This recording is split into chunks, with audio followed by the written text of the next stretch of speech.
Electric resistance क्या होता है? इससे पहले हमें रेजिस्टेंस वर्ड की मीनिंग पता होनी चाहिए। रेजिस्टेंस वर्ड का मतलब होता है किसी भी होने वाली चीज़ का अपोज करना।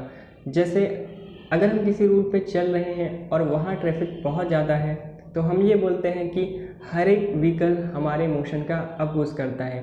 मतलब उसकी वजह से हमें अपनी स्पीड स्लो करनी पड़ती है या फिर हमें ब्रेक अप्लाई करना पड़ता है। तो हम ये बोलेंगे कि वो जो ट्रैफिक है वो हमारे मोशन का अपोज कर रहा है। जैसे यहाँ पर इस वाले ट्रैक पर बहुत ही ज़्यादा ट्रैफिक है। बहुत ज़्यादा ट्रैफिक यानी कि बहुत ज़्यादा रेजिस्टेंस। जहाँ पर ट्रैफिक बहुत ज़्यादा होगा हर एक व्हीकल हमारे मोशन का अपोज करेगा।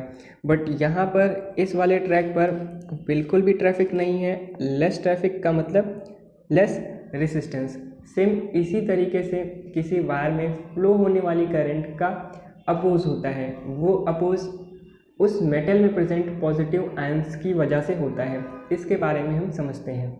जब किसी कंडक्टिंग वायर में करंट फ्लो करती है तो वो वायर उसमें फ्लो होने वाली करंट के मोशन का अपोज करता है। कंडक्टर की इसी प्रॉपर्टी को हम बोलते हैं resistance. Electric resistance, property of a conductor to resist the flow of charge. जो रेजिस्टेंस होता है वो कंडक्टर की प्रॉपर्टी होती है जिसके थ्रू वो उसमें फ्लो होने वाले चार्जेस के मोशन का अपोज करता है। अगर वायर का रेजिस्टेंस अगर ज़्यादा है तो उसमें फ्लो होने वाले चार्जेस के मोशन का अपोज ज़्यादा होगा। और वहाँ पर अगर रेजिस्टेंस बहुत हाई है तो उस मटेरियल को हम बोलते हैं इंसुलेटर्स। इंसुलेटर्स में से करंट पास नहीं हो सकती।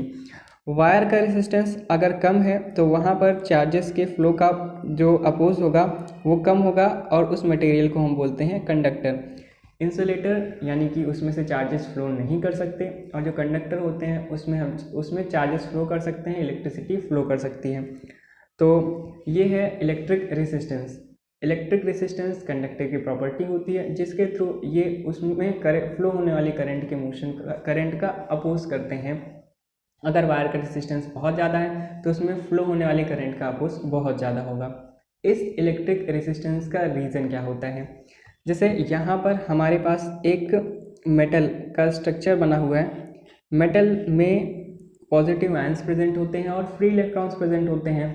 जब किसी सेल या बैटरी की हेल्प से हम पोटेंशियल डिफरेंस क्रिएट करते हैं तो उन सारे फ्री इलेक्ट्रॉनों के ऊपर फोर्स लगता है जिसकी वजह से वो पॉजिटिव सेल या बैटरी के पॉजिटिव पोल की तरफ ड्रिफ्ट करते हैं। जब वो ड्रिफ्ट करते हैं उस मेटल के अंदर तो वो पॉजिटिव आयन से कोलाइड करते हैं। उनका पॉजिटिव आयंस के साथ फ्रिक्वेंटली कोलिजन्स होता है और इसी कोलिजन की वजह से उनके मोशन का अपोज होता है। तो cause of resistance, it is due to the collision of free electron with the positive ions और the atom of the conductor while drifting towards the positive end of the conductor. जब वो free electrons electric field की वजह से cell के positive पोल की तरफ drift करते हैं तो बहुत सारे पॉजिटिव आयन या कंडक्टर के एटम से फ्रिक्वेंटली कोलिजन होता है। उस कोलिजन की वजह से उनका जो मोशन है वो उसका जो फ्लो है उसका अपोज होता है। इसी को हम बोलते हैं रेजिस्टेंस।